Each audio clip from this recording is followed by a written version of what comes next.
Enforcing sperm donation limits is difficult, highlighting the risks of inbreeding and the need for international regulation.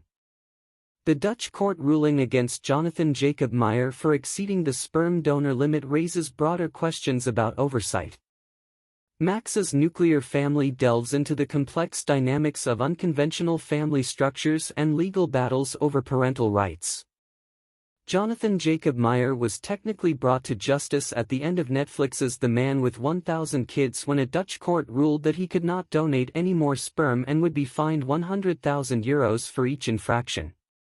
But this naturally brings to mind questions about how this can actually be enforced. That is to say, what's to stop him from continuing to make private donations, versus formally through a sperm bank? Or going back to that Kenyan sperm farm that was willing to milk donors an unlimited number of times, so long as they're European? The issue with not putting strict parameters around how much someone can donate sperm is, as The Man with 1,000 Kids underscores, that the children are at risk of inbreeding when they're older. This risk affects not only the first generation but also generations to come.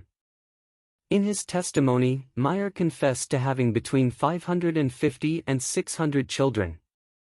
Per NBC, that was in breach of Netherlands guidelines, capping sperm donors at 25 children. Furthermore, the documentary crunched the numbers after surmising that he donates every time he travels and estimated that he could actually have up to 3,000. Many countries have some sort of national limit, like the Netherlands. But there is little international regulation across sperm banks, nor anything stopping the existence of those sperm farms, nor private donations. Private donations come with their own unique set of risks, too. A side of this topic explored in the Max docu-series A Nuclear Family. One of the best HBO documentaries streaming on Max is also one of the most underexposed. It's called Nuclear Family, and it's a story told by and about the filmmaker herself. Ree Russo-Young is a director known for Shrinking on Apple TV+, Everything Sucks on Netflix, and Before I Fall.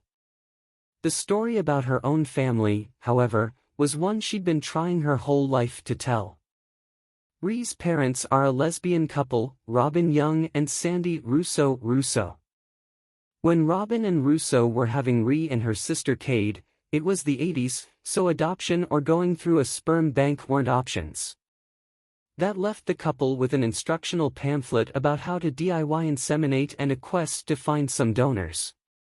The decision to get two was a deliberate detail. Robin and Russo were not interested in starting a new age, multi-parent household that was being floated among the LGBTQ+ community at the time.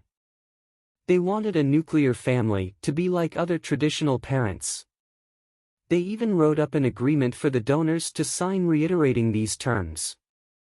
A former family friend, Chris, introduced Robin and Russo to one of the two eventual picks. Tom was a gay man who volunteered out of genuine excitement to facilitate this for members of his community. He was an affable lawyer whose life was oriented around work and social responsibilities. Everything about him seemed to scream, furthest thing from an aspiring parent. Robin and Russo's fears were assuaged. For the time being, Robin and Russo always wanted to be transparent with Ree and Cade about who their biological fathers were. They were, however, reticent about arranging meetings with Tom and Milton, the other donor, when Cade first asked. But by this point, they were living across the country from them, so they supposed it would be all right. It was on these trips that, furthest thing from aspiring parent, Tom fell in love with his biological daughter. The parental rights lawsuit in Nuclear Family. Tom's lawsuit was targeted at Robin, who'd given birth to Ree, and necessitated omitting Russo and Cade from the conversation altogether.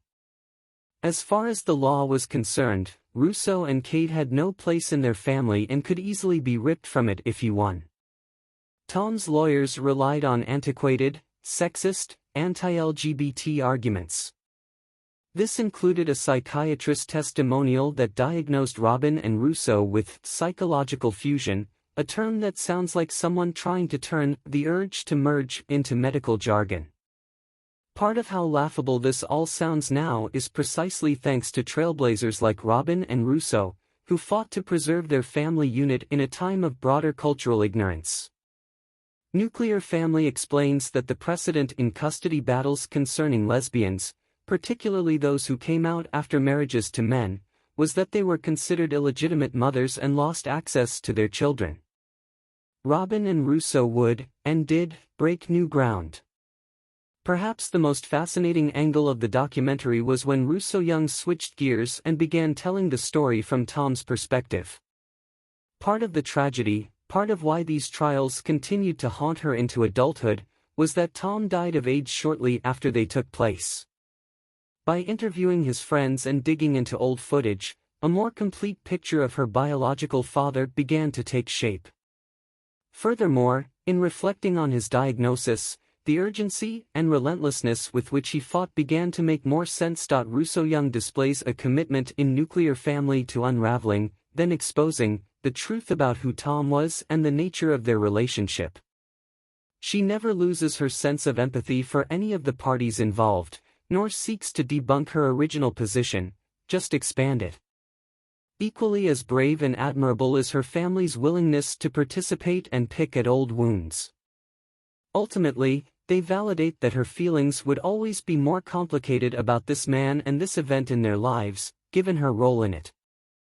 This docu-series feels like a balm after The Man with 1,000 Kids, despite the similarly fraught subject matter.